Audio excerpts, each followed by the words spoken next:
7º ano, vamos começar uma aula aqui sobre a Terra e a vida. Até o momento, a Terra é o único planeta do Sistema Solar que apresenta vida como conhecemos. Isso é possível por causa de algumas condições que são necessárias para ter vida aqui na Terra. Primeiro, a disponibilidade de água, pois o principal constituinte dos seres vivos e é fundamental para a nossa existência.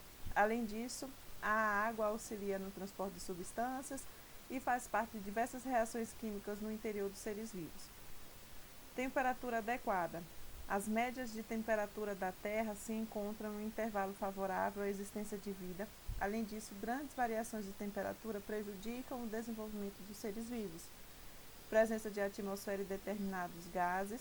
A atmosfera ajuda a manter a temperatura adequada e com pouca variação, além de absorver alguns raios solares nocivos aos seres vivos.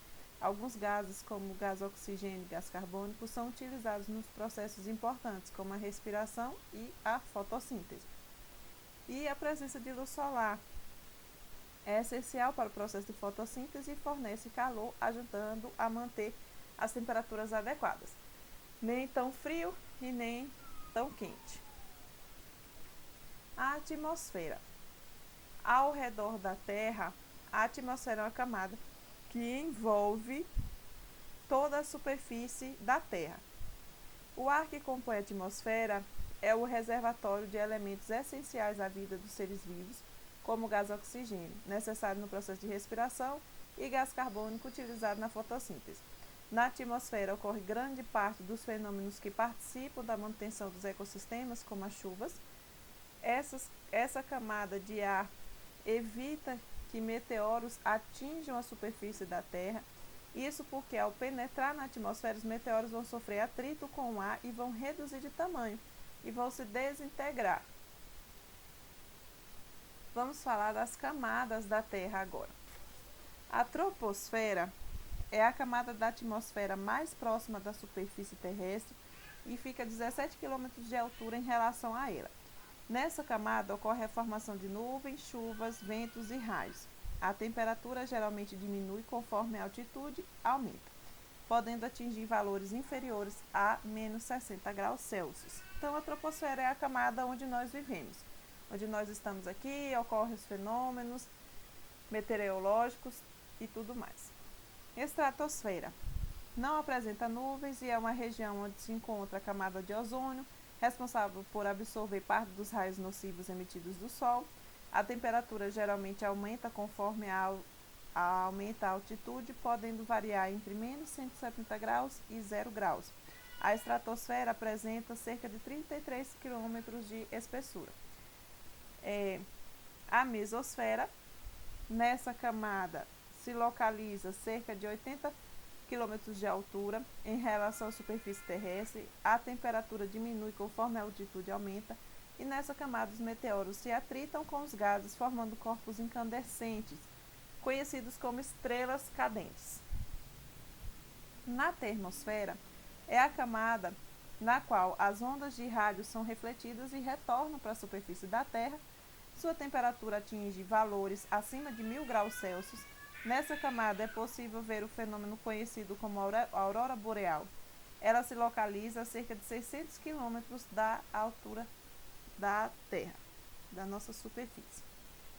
Exosfera é a camada mais externa da atmosfera. Nela, alguns gases como hélio, nitrogênio, oxigênio, argônio vão se dissipar-se e facilmente vão para o espaço. E é uma camada também muito fria.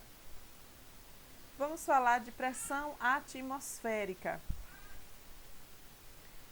O estudo dessa pressão atmosférica iniciou-se com o interesse de alguns estudiosos em compreender e criar um vácuo.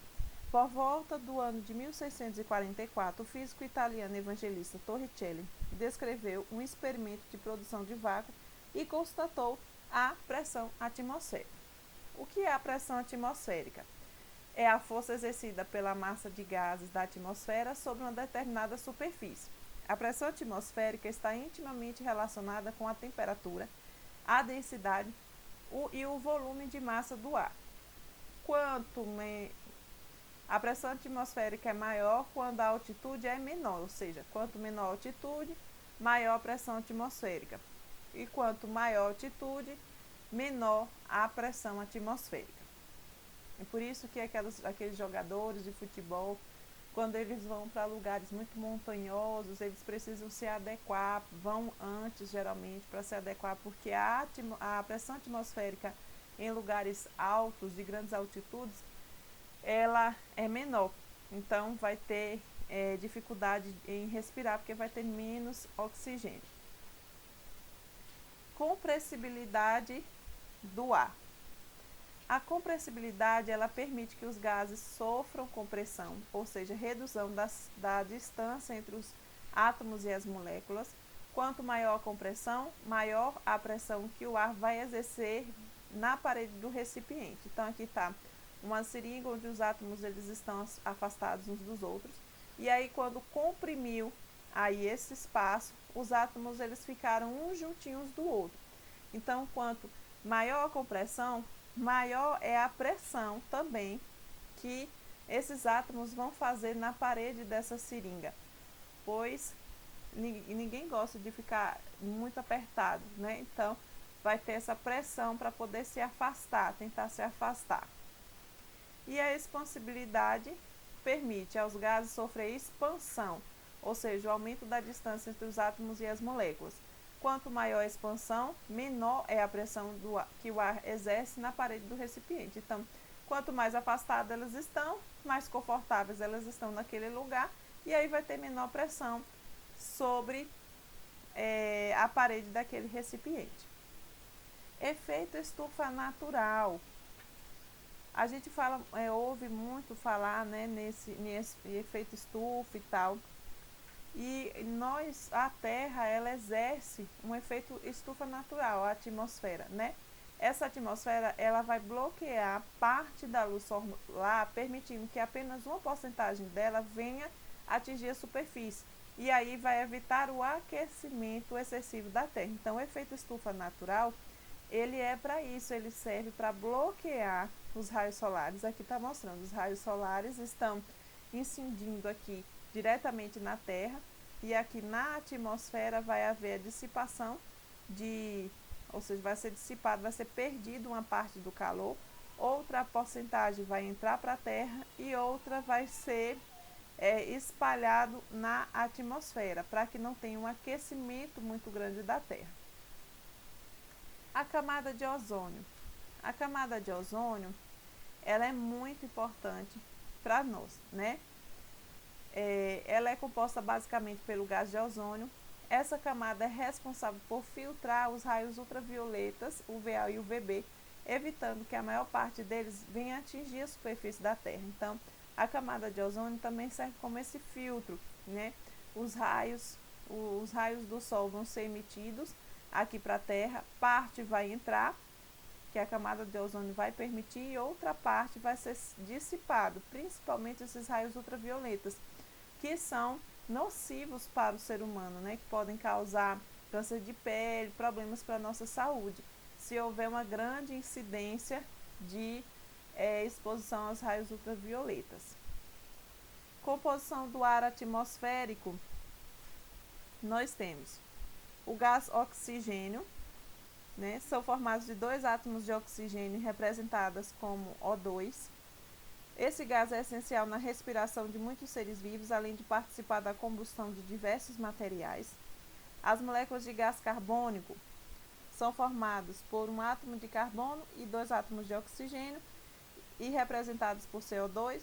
Esse gás participa do processo de fotossíntese e também auxilia a manter a temperatura da Terra. O gás nitrogênio, que é o mais abundante aí, né, na composição do ar atmosférico, são formados por 2 átomos de nitrogênio, que são representados como N2. O elemento químico nitrogênio é importante para os seres vivos, pois participa da constituição das moléculas de proteínas e material genético. E existem outros gases na atmosfera também, que compõem, né? Entre eles podemos destacar o gás argônio, neônio, hélio, criptônio, xenônio, hidrogênio, óxido nitroso, monóxido de carbono, dióxido de nitrogênio, dióxido de enxofre, ozônio e vapor d'água. A poluição do ar atmosférico. Agora nós vamos ver aí o que é que o ser humano fez, aí, nessa atmosfera, nesse planeta aí. Os poluentes atmosféricos, eles são gases e partículas que causam prejuízos à saúde dos seres vivos. Há várias atividades do ser humano realiza diariamente e vão emitir para a atmosfera gases que vão poluir esse ar. Essas atividades ocorrem tanto nas áreas urbanas quanto nas rurais. Quais são essas atividades? O intenso tráfego de veículos nas cidades emite grande parte de gases poluentes na atmosfera, como monóxido de carbono. Esses gases resultam da queima do combustível nos automóveis, como a gasolina, o óleo diesel e o álcool. Os poluentes atmosféricos são espalhados principalmente pela ação dos ventos. Assim, locais onde há maior circulação de ar tendem a dissipar melhor os poluentes, apresentando menor concentração deles. Por isso, a grande quantidade de construções, como a de edifícios, dificulta essa circulação, essa dissipação da fumaça dos veículos e das indústrias. E assim, os seres vivos próximos a essas áreas de tráfego intenso e de prédios muito altos vão respirar esse ar com muita fuligem e gases tóxicos. A atividade industrial emite grande quantidade de gases tóxicos na atmosfera, como o monóxido de carbono e o dióxido de enxofre, os óxidos de nitrogênio, entre outros. Com a Revolução Industrial, a partir do século XVII, ocorreu aumento da quantidade de indústrias, o que aumentou também a demanda por combustíveis para movimentá-la. E a retirada da vegetação por meio das queimadas vai liberar grandes quantidades de gás carbônico na atmosfera. Como as florestas auxiliam na absorção desses gases da atmosfera terrestre, a redução dessa quantidade de vegetais vai diminuir também essa taxa de absorção. Principais poluentes atmosféricos. Temos o material particulado, que é composto por materiais sólidos ou líquidos de pequenas dimensões. Eles ficam suspensos no ar, na forma de poeira, fumaça e fuligem. Esse material é formado na combustão, nas queimadas e em processos industriais e provoca poluição do solo, afeta a visibilidade e prejudica as plantas. O monóxido de carbono é um gás incolor, inodoro, ou seja, não tem cheiro, resulta da queima incompleta de combustíveis. Esse gás se liga às células do sangue, causando falta de ar e até mesmo a morte. Dióxido de carbono ou de nitrogênio. Dióxido de nitrogênio é um gás avermelhado que tem um odor irritante, produzido pela queima de combustíveis fósseis. Usinas elétricas também usam, incinerações e em processos industriais. O dióxido de nitrogênio participa na formação da chuva ácida. E temos o gás metano, que provém da queima de combustíveis fósseis em processos industriais e também é liberado durante a decomposição dos seres vivos. Problemas que são causados por essa poluição atmosférica. Primeiro, nós vamos falar sobre a inversão térmica. O impedimento da circulação do ar frio, que fica preso na superfície, se misturando ao ar poluído, impedindo que ele seja dissipado. E ela, a inversão térmica, é um fenômeno natural. Ocorre comumente no período da madrugada, quando o solo fica muito tempo sem exposição da luz do sol, e assim acontece a diminuição da temperatura do ar. Aqui, no fluxo normal sem inversão térmica, o ar quente vai subir, e aí vai ter aí essa troca de ar quente com ar frio. Já aqui não, aqui com a inversão térmica, esse ar frio ele vai ficar preso aqui. Não vai ter essa troca e essa inversão térmica. Chuva ácida. O que é que acontece? A chuva ácida afeta o ser humano e o ambiente de diversas maneiras. Ao cair sobre construções, por exemplo, ela acelera o desgaste de materiais como cimento, mármore e metais, prejudicando-os. Além de construções, a chuva ácida afeta rios e lagos, alterando algumas características da água. Isso pode causar redução e até mesmo o desaparecimento de peixes e outros seres vivos, como vimos. Existem algumas ações que podem ser feitas para reduzir a ocorrência da chuva ácida, como o desenvolvimento de equipamentos que filtrem os gases nocivos emitidos por indústrias e automóveis. Vamos ver como é que forma essa chuva ácida.